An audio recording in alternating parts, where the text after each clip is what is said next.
Assalamualaikum warahmatullahi wabarakatuh. Dalam kesempatan ini saya akan menyampaikan materi kebahasaan surat lamaran pekerjaan. Materi ini berkaitan dengan materi pada video sebelumnya, yaitu surat lamaran pekerjaan. Kebahasaan di dalam surat lamaran pekerjaan berkaitan dengan hal-hal yang harus diperhatikan dalam menulis surat lamaran pekerjaan. Apa saja? Yang pertama, bahasa yang baik, yaitu sesuai dengan tujuan penulisan yang mengacu pada situasi formal, sopan, tepat sasaran, jelas, dan tidak bertele-tele. Yang kedua, bahasa yang benar, yaitu mengikuti aturan kebahasaan seperti ejaan dan penggunaan tanda baca. Yang ketiga, mengikuti aturan penulisan surat lamaran pekerjaan berdasarkan sistematika yang lengkap. Dan yang terakhir, tulisan yang bersih, rapi, dan mudah dibaca.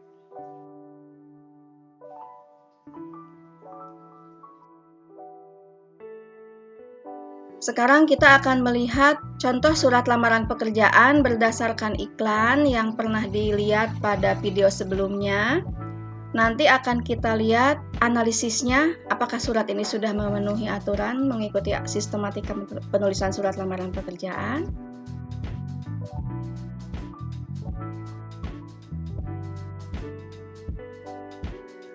Surat lamaran tersebut secara umum sudah menggunakan format yang baku dan mengikuti sistematika penulisan yang benar.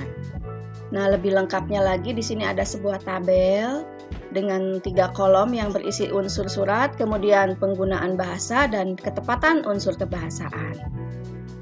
Bisa dilihat baik-baik penggunaan unsur surat di dalam surat tadi, bagaimana ketepatan unsur kebahasaannya.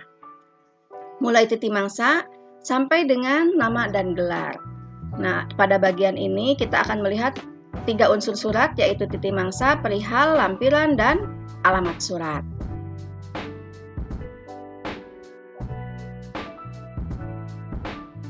Kita akan fokus ke ketepatan unsur kebahasaannya ya. Nah, surat di sini memiliki ketepatan unsur kebahasaan dari titik mangsa, penggunaan huruf kapital dan tanda baca koma yang benar.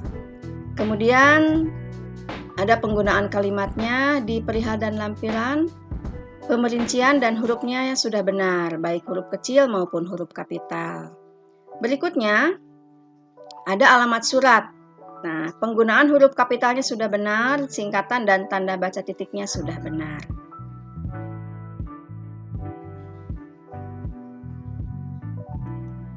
Di bagian berikutnya, di sini ada 3 unsur surat, salam pembuka, pendahuluan, dan isi.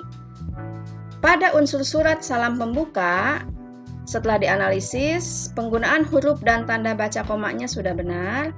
Kemudian untuk pendahuluan dan isi, penggunaan kalimat pemerincian, penulisan gelar, penggunaan tanda baca titik, dan koma sudah benar.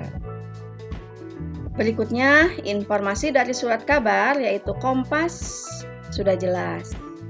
Di sini ada tanggalnya juga. Dan satu lagi, bahasa tidak bertele-tele.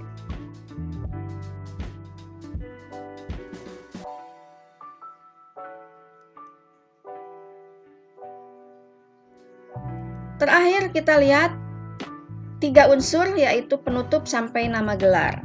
Nah, pada bagian penutup ada kalimat, demikian lamaran ini saya ajukan atas perhatian dan pertimbangan Bapak Ibu Direktur. Nah, di sini ada tanda koma. Saya menyampaikan terima kasih. Analisisnya, penggunaan kata sapaan Bapak Ibu benar. Jadi B kapital, I kapital karena itu kata sapaan. Kemudian tanda baca koma sebelum induk kalimat. Nah, penempatan tanda koma ini ada di bagian slide yang lain, nanti bisa dipelajari. Oleh karena itu, simak video ini sampai selesai ya. Nah, satu lagi ini salam penutup. Format saya koma, penulisan tanda baca koma dan gelar yang benar. Termasuk mengenai gelar ada juga di bagian akhir video ini. Silakan nanti disimak baik-baik. Nah, demikian analisis untuk kebahasaan surat lamaran yang dipakai pada contoh surat yang tadi. Sekarang kita akan melihat contoh yang lain mengenai sumber pekerjaannya ya. Nah, sumber pekerjaan ini akan sangat berpengaruh kepada kalimat pembuka surat lamaran yang dibuat. Sumber pekerjaan ada informasi, yang kedua ada inisiatif sendiri ya, sumbernya itu. Nah, akan kita lihat baik-baik bagaimana penggunaan redaksi untuk masing-masing sumber surat itu. Nah, sekarang kita lihat jika berdasarkan informasi, ini ada beberapa contoh redaksi yang bisa dipakai. Ini yang pertama, kita bisa menggunakan kalimat begini.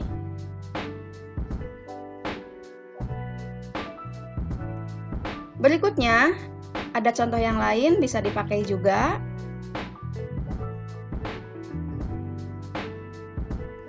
Oke, ada lagi. Nah, ini ada 3 contoh kalimat pembuka yang bisa dipakai sebagai alternatif kalau menulis surat lamaran pekerjaan berdasarkan iklan di koran. Ada tambahan lagi. Kalau yang ini biasanya informasi dari orang tertentu atau kenalan, silahkan bisa dipakai. Tambahan lain.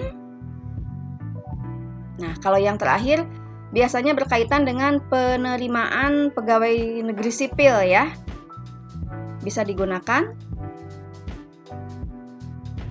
Nah, pembuka-pembuka ini bisa dijadikan alternatif. Di luar memang bisa lihat contoh-contohnya banyak sekali, hanya ini contoh yang paling mudah lah, yang komunikatif, kemudian jelas dan tepat sasaran. Sekarang kita akan melihat contoh surat lamaran yang sumbernya yang berdasarkan inisiatif sendiri ya. Nah, ini ada kalimat seperti ini. Perhatikan kata di bawah ini. Ditulis dipisahkan. Nah, ini di sini sebagai kata depan. Mengenai ini kita akan mempelajari juga di slide yang lain. Nah, setelah membahas yang tadi, ini ada tambahan lain untuk menulis surat lamaran pekerjaan. Bisa juga dipakai kalimat-kalimat begini misalnya.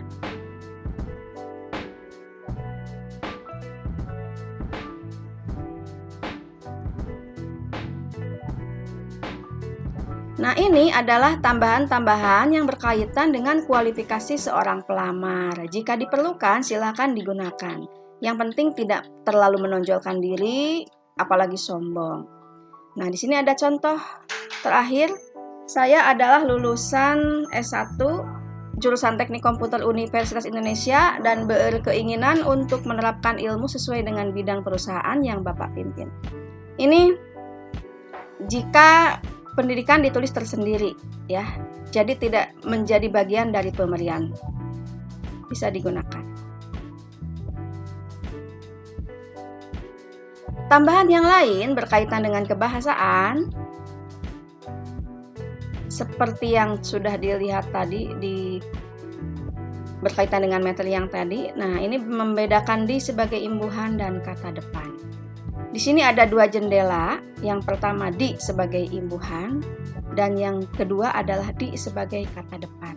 Bagaimana membedakannya? Ke depan tidak boleh salah lagi bagaimana menulis di sebagai imbuhan dan bagaimana menulis di sebagai awalan. Kalau di sebagai imbuhan, nah ini ada contoh dimuat. Kata dimuat ini sama seperti dimakan, ditulis, ditanam, dan seterusnya. Jika diikuti kata kerja, penulisannya disatukan. Ya. Jadi tidak ada lagi kata dimakan, dipisahkan, ditulis, dipisahkan. Karena itu merupakan kata kerja dan posisi di sebagai imbuhan. Sementara di sebagai kata depan, menulisnya dipisahkan. Di sini ada contoh di harian, sama seperti di atas, di samping, di meja, di waktu, dan lain-lain. Jika diikuti kata benda atau kata yang menunjukkan tempat dan waktu, penulisannya harus dipisahkan. Gitu ya.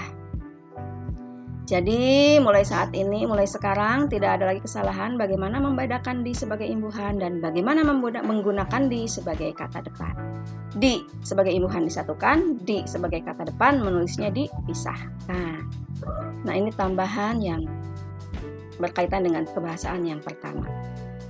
Kemudian kita lihat tambahan yang lain berkaitan dengan tata bahasa. Nah, ini penggunaan tanda baca koma sebelum induk kalimat. Oke, kita lihat. Di sini ada kalimat, di surat yang tadi ada kalimat atas surat lihat Bapak Ibu, koma. Di situ ada tanda koma. Saya menyampaikan terima kasih. Kenapa ada tanda koma? Karena saya menyampaikan terima kasih sebagai induk kalimat disimpan di akhir kalimat, ya. Berbeda kalau kalimatnya diubah. Saya menyampaikan terima kasih atas perhatian Bapak Ibu. Tanda baca koma dihilangkan. Sama seperti ketika remaja Indonesia berprestasi di negara lain, mereka pasti menjadi kebanggaan bagi keluarganya. Di sini perlu ada tanda koma karena induk kalimat mereka pasti menjadi kebanggaan bagi keluarganya itu ada di akhir atau disimpan di belakang setelah anak kalimat. Sekarang bagaimana membedakan anak kalimat dengan induk? Nah, anak kalimat itu pasti dimulai dengan konjungsi. Nah, di sini ada ketika, jika, karena. Nah, itu konjungsi-konjungsi ini adalah penanda bahwa dia sebagai anak kalimat.